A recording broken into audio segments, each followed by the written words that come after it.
Initially, interest rates were in the news. Interest rates are falling. Interest rates are falling. Most underwriters right now will not even pick up your file unless it is done. I'm sure every broker you've heard has said this. Get organized. Get your 2019 taxes done, guys. If you're off work right now, get them done.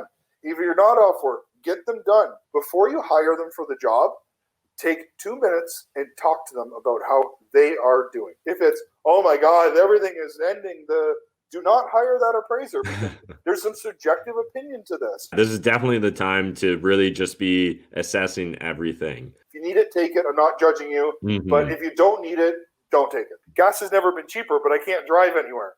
What is up, YouTube? Matt McKeever here, and in today's video, we're going to be talking about mortgages during COVID-19. I know you guys have a lot of questions in regards to what's going on in the world of lending, so I sit down today with Kyle Ford, and we catch up and discuss exactly what he's seeing as a mortgage agent and a real estate investor in regards to the world of lending. Let's dive into today's video.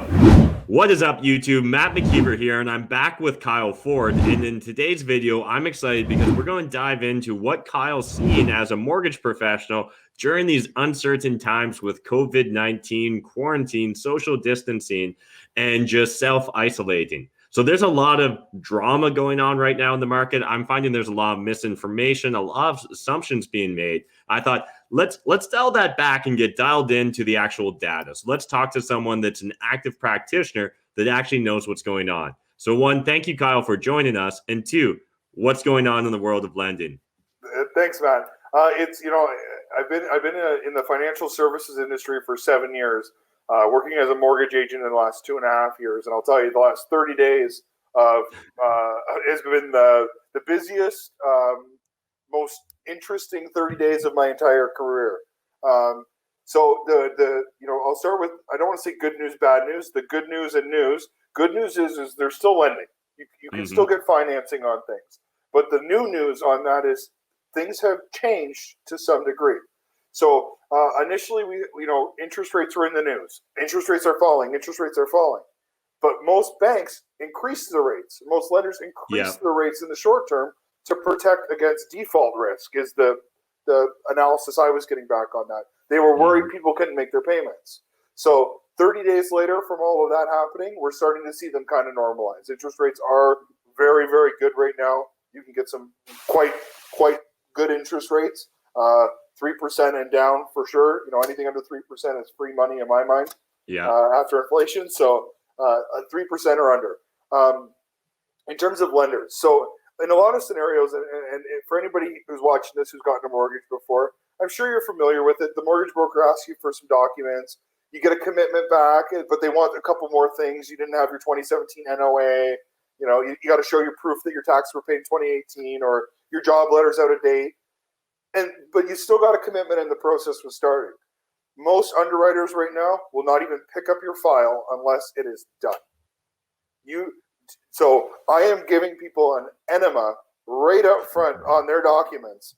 I am going to pre-underwrite the shit out of you to make sure that we have everything, because when we get to a lender, we need to show that you're organized, dialed in, and ready to go for the mortgage process right now. So first thing, and I'm sure every broker you've heard has said this, get organized. Get your 2019 taxes done, guys. If you're off work right now, get them done. If you're not off work, get them done. If your business has been growing year over year for the last couple of years, your 2019 income is probably better than your 2018 and 2017. So we can get a higher 2-year average to help you qualify for more conventional financing. Get your 2019 taxes done. The next thing that this has become kind of a hot topic is appraisals. I'm hearing people are like, seeing posts, appraisals are coming in low. Appraisals are coming in low. Well, realistically, most people think their properties are worth more than they actually are. Anyways, almost everybody tells me their property is worth more than it appraises for, so that's not new. But what I will say, when you order an appraisal, or let's say you have the ability to pick your own appraiser and call that appraiser first. Before you hire them for the job, take 2 minutes and talk to them about how they are doing. I want to know, is this person that think the world's ending? Because if they think the world's ending, you're not getting a good appraisal.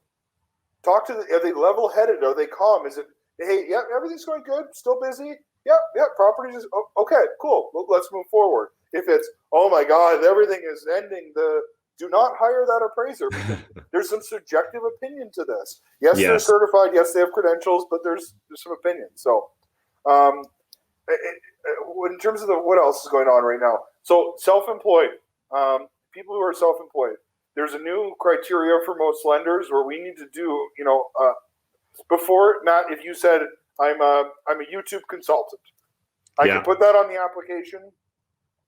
That would be good. Now they want to know the nature of your consulting. How long have you been doing it? Do you have recent invoices to show that you are actively within the last 30 days still invoicing? So they're going to self-employed. I know I'm self-employed, and I know I feel for all you guys out there. It's not any better, but we can still get deals done if your business is still operational. Gotcha. So, be prepared to get organized, get your taxes done. Be prepared for some bullshit. There's going to be some bullshit. It is what it is. But as long as you are still actively earning income in today's market, and you have your paperwork together, we can still get funding. Gotcha. And what's going on with private lending? Are you seeing private lenders? Are they still eager to lend? Is there fear? What's going on there? Eager's not a word I would use. There's still absolutely, we're funding several transactions on a daily basis on the private lending side. There's a lot of money still available. A couple things I'm seeing there. There's certainly some scaling back on loan to value. Some lenders are scaling back. What should we start preparing for, in your opinion? See, I've always been I've been pretty consistently able to get people up to 90% loan to value on private, which is kind of most people have a hard time getting that loan to value. So right now I'm scaling. A lot of my lenders are going back to 85, 80. So in the general market, you might start seeing 75, 70%. It goes back to asset classes. Is this a high-end luxury home in Toronto? Maybe you're not going to get a loan to value. Is it a good turnkey, not turnkey? Is it a quality rental building in a good area? Okay, maybe we can still get you 85 on that. So in terms of expectations, I think it's going to go back to conversations that you and I have had, Matt, about making money on the buy. If you're just buying a property for retail price off MLS, probably expect 75% loan to value. But if you've got a great wholesaler who's negotiated a deal for you, and you're buying the property below market value, and you've made money on the buy, I think 85% isn't out of the question still. I think there's lenders who will do that. In terms of the lenders and what I'm hearing in my world, some people have taken a bath in the stock market. Yeah. And they don't want to cash out when they're down. So I appreciate that and I respect that, and I don't blame them for thinking that. But as a tip to people who are talking to money, you might be offering them 12% today. I'm offering you 12% today. Are you going to wait in the stock market to try to get 12% back? And you damn well might. I'm not saying it's not going to happen. Yeah. What goes up is probably going. What goes down probably going back up again. But we're offering 12% today. So we're offering a solution today that gives you secured against real estate, a fixed rate of return with good fundamental economic indicators. We're buying on rent. We're buying in a good area that still has job creation, all those things. So we can give you that return today. Are you prepared to exit from the market and go into private lending now to get that rate of return now? Another conversation to potentially have with people, Matt, is there a couple of dogs in their portfolio that they could sell at a capital loss to offset capital gains? Is it an oil stock that is way down that maybe isn't looking so hot to recover that you could sell it, take your capital loss, write it off against your gains, get your cash out, ready to go? Like, I'm not giving that advice. Yeah. Talk to your professional before you do anything. But let's have these conversations. Let's talk about it. Yeah, this is definitely the time to really just be assessing everything. So when looking at lending, and I'd love to hear both with, the more traditional A lender as well as private lending, what sort of timelines do we need to be, padding our condition periods at this point because of, the difficulties with doing everything virtual, or are things still on similar timelines in your experience? Cashflow Tribe. I decided to come to boot camp and see what it's all about, and I'm glad I did. The way Ben and Matt delivered their product, they're investing in you, and you want you to invest in yourself too. Getting your mind right, giving you the clarity, that for me was already worth the price of admission. Even if you think that you know everything about real estate, you don't. Like meeting new people, like you always hear different stories. And like having 15, 20, 30 people with different mindsets. They have different experiences, like that's so powerful. And meeting this people, like for me, it's priceless. It's priceless. 2,500 doesn't even come close. When you look on the internet, you can find all the strategies you want, but when you have the connection with the people that are doing the same thing as you are, it's just extremely powerful. You have to surround yourself with people that have the same goals, or they want to talk about the same stuff that you like. And sometimes just with my friends or my family, they just try to talk me out of this. They don't believe it's going to work, so I have to relate myself with people that believe in the same things that's going to work and we can do.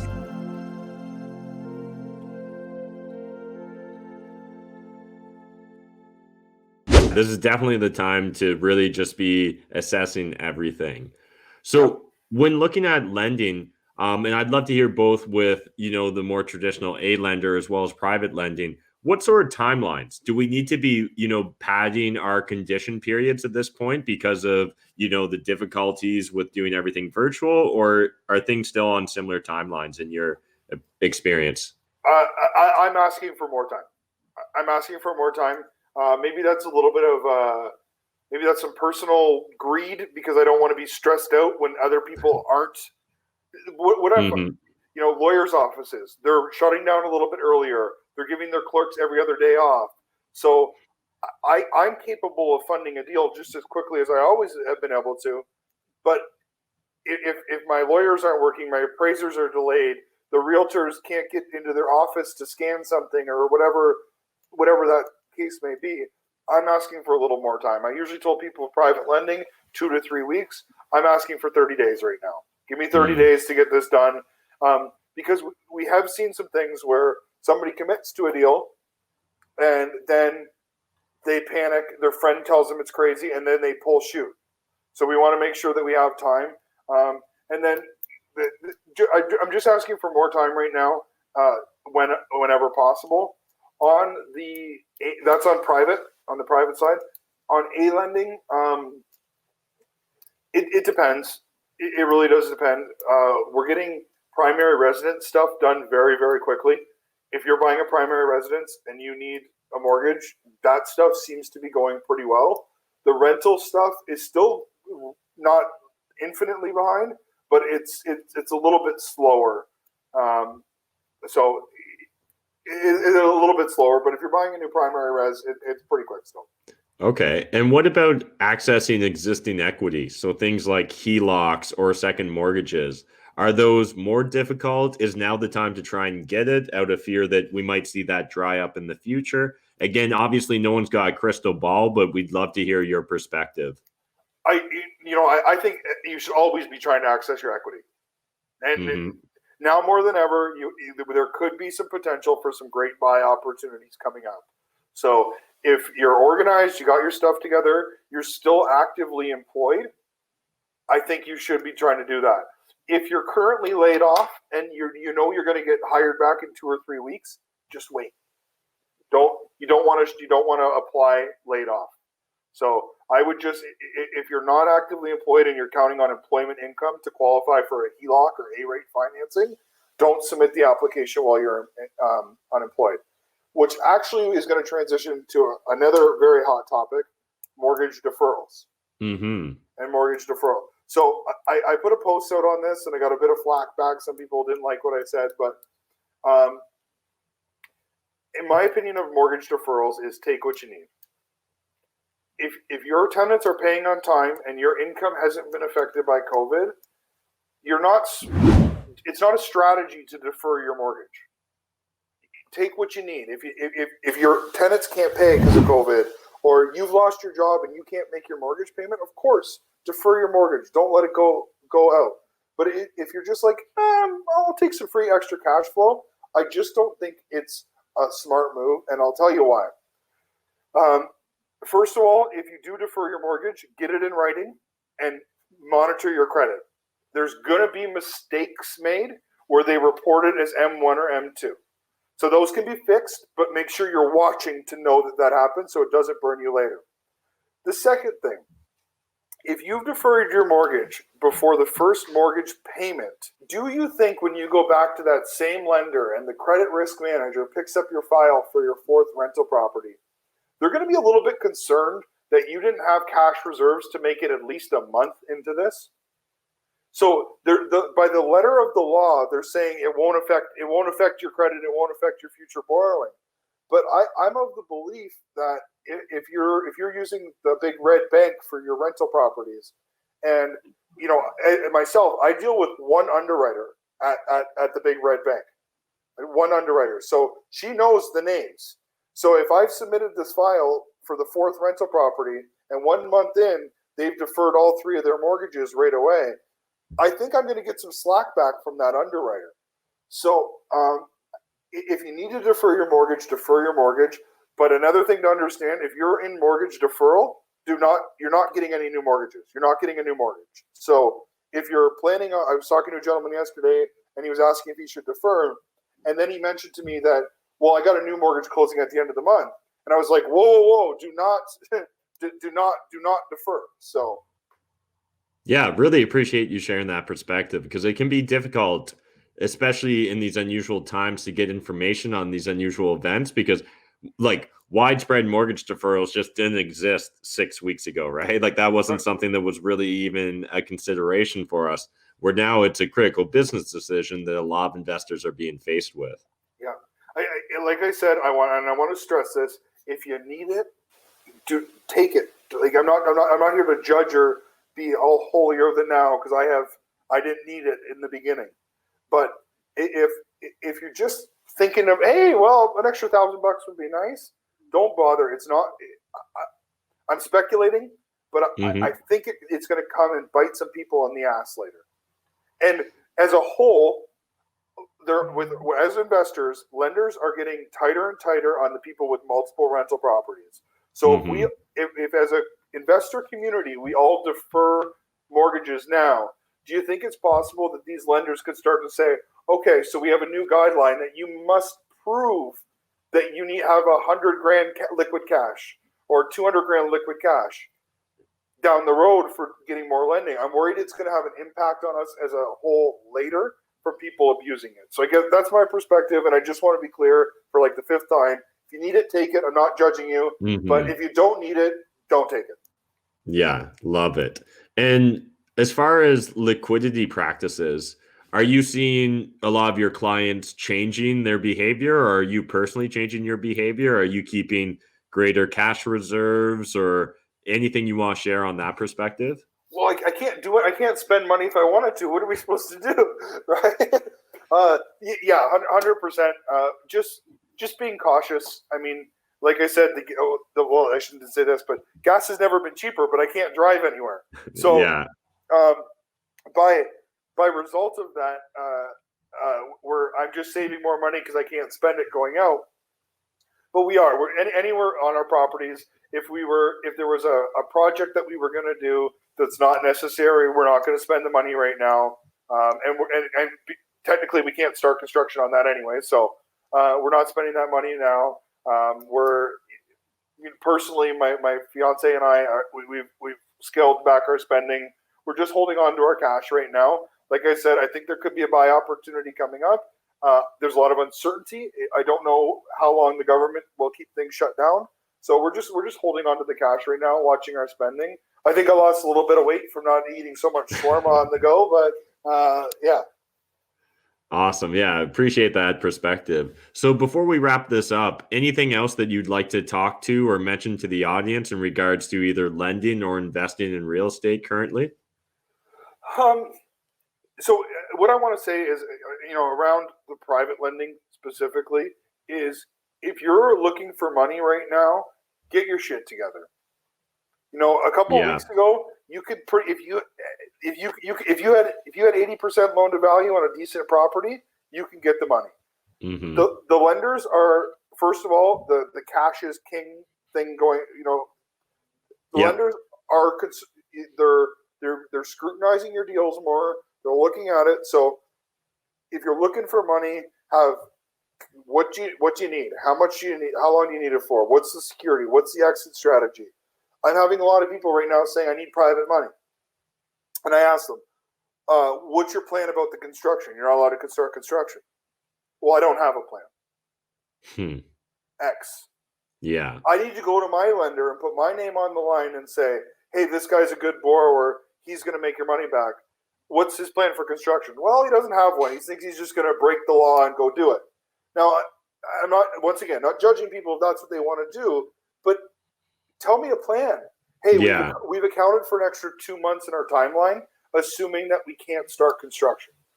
That's fine. That's fine if that's the answer. But the answer can't just be, we have no plan, we're just going to wing it. So if you're looking for money right now, get organized, get your plan together, have your multiple exit strategies, and make it clear.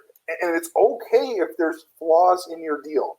It's okay if you're closing next week and you're not allowed to start construction. That's okay. Mm-hmm. But make sure you articulate that, listen, I was only going to ask for a 4-month loan. I'm asking for 6 because I can't start right away. We're going to go clean it. We're going to go, try to take some carpet out. We're going to do a little bit, but we can't get our permit. So instead of 4 months, we're requesting 6. Great. Now I know you're organized. Now I know you got a plan. I can confidently articulate that to a lender. But just saying we're going to break the law and just do it anyways. Can I get $400,000? Mm-hmm. Yeah, I think it really is the time where we need to put more effort into making it very clear. We need to come with confidence, competence, and clarity when it comes to borrowing privately in any environment, but especially true in our current environment.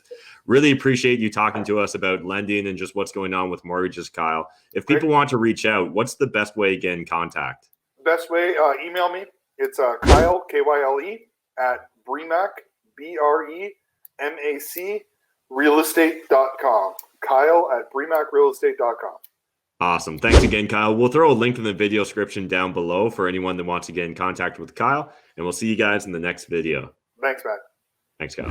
Thanks again to Kyle for taking the time to shoot this video. If you guys enjoyed it, smash the like button, hit the subscribe button if you're new to my channel. I'll see you guys in the next video.